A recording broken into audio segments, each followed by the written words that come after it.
Bonjour, je suis Pierre Joussom, policier de la liste Saint-Médard-Ranchal, demain 2020. Nous allons aborder les mobilités sur Saint-Médard-Ranchal. Aujourd'hui, voir les mobilités juste par l'arrivée du tramway au centre-ville nous paraît totalement réducteur et inefficace pour résoudre les problèmes de circulation et les problèmes de transport interquartier qu'il y a dans la commune. Aujourd'hui, on peut se rendre compte facilement de l'encombrement aux heures d'embauche et de débauche sur les routes de Saint-Médard. C'est pourquoi nous proposons de développer un maillage complet pour pouvoir desservir au mieux les zones d'activité, les zones d'éducation comme la faculté ou les lycées, pour que chacun puisse trouver un transport en commun de qualité et efficace pour se rendre dans son lieu d'études ou de travail. Il faut aussi développer aux portes de la ville des parcs relais qui permettront aux gens de pouvoir stationner leurs véhicules et ainsi limiter le nombre de voitures qui pourront rentrer dans la ville. C'est pour cela qu'il nous paraît important aujourd'hui de développer la gratuité des transports en commun pour limiter l'impact des véhicules et que les gens puissent se libérer de leur second véhicule, voire même du véhicule principal. Aujourd'hui aussi, il faut pouvoir se déplacer dans la commune d'un quartier à l'autre, d'une façon simple. Et c'est pour ça qu'il faut développer des navettes inter-quartiers pour pouvoir favoriser aussi ces transports de personnes pour se rendre vers le centre-ville ou vers les différents terminus. Il pourrait y avoir à Cantinol,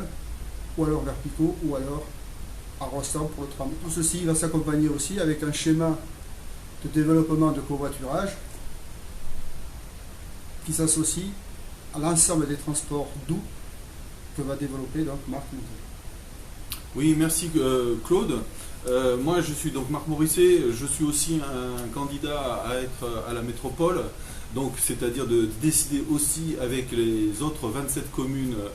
du transport, de la mobilité et éventuellement d'autres sujets. Mais on souhaite vous aborder ce sujet-là majeur qui est pour nous structurant, puisque quels que soient les modes de déplacement, qui soient des transports en commun ou des modes doux, donc piétons et vélos et autres, il faut effectivement que cette structure soit en phase avec justement ce que veulent les habitants de Saint-Médard-Ranchal. Et donc les habitants de Saint-Médard-Ranchal auront la possibilité effectivement de co-décider avec nous de toutes les réalisations, de tous les projets que nous souhaitons mettre en place sur la ville. Et donc ça signifie pour nous aussi de rappeler que les enjeux sont importants au niveau du climat. Il y a une jeunesse aujourd'hui qui s'exprime dans la rue pour demander au gouvernement et aux responsables politiques de prendre des décisions beaucoup plus fortes, beaucoup plus radicales sur justement les enjeux qui sont liés donc avec le transport, par exemple avec l'énergie, puisqu'on peut effectivement dire que le pétrole aujourd'hui est un mode d'énergie qui ne nous permet pas de continuer de la même manière tout l'aménagement du territoire de cette façon de voir les choses sur la mobilité. Donc ça signifie qu'il faut travailler sur l'intermodalité déjà, c'est-à-dire de favoriser que les transports doux puissent s'insérer au mieux avec les voitures et forcément aussi les transports en commun. Ça signifie aussi que vis-à-vis de la santé et de la pollution, il faut travailler aussi là-dessus. Ça signifie que y a des maires et des adjoints aux maires qui s'inquiètent donc de ce phénomène sociétal, de la mortalité qui est induite par les modes de transport. Et ça, par exemple, je prendrais donc le chiffre de l'adjoint au maire de Copenhague, qui est une ville quand même remarquable au niveau de la mobilité, puisque justement le vélo, par exemple, rapporte à la société 20 centimes par kilomètre parcouru, tandis que la voiture coûte 4 fois plus à la société, ce qui signifie qu'il faut effectivement travailler sur justement cette façon d'aborder les choses pour favoriser des politiques qui mettent en place, avec justement les habitants, comme on le souhaite, des modes de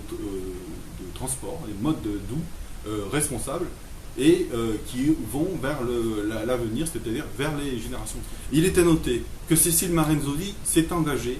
auprès de la liste Sameda-Ranjal Demain 2020, une liste citoyenne et participative, à signer le plaidoyer de Vélocité, une association nationalement reconnue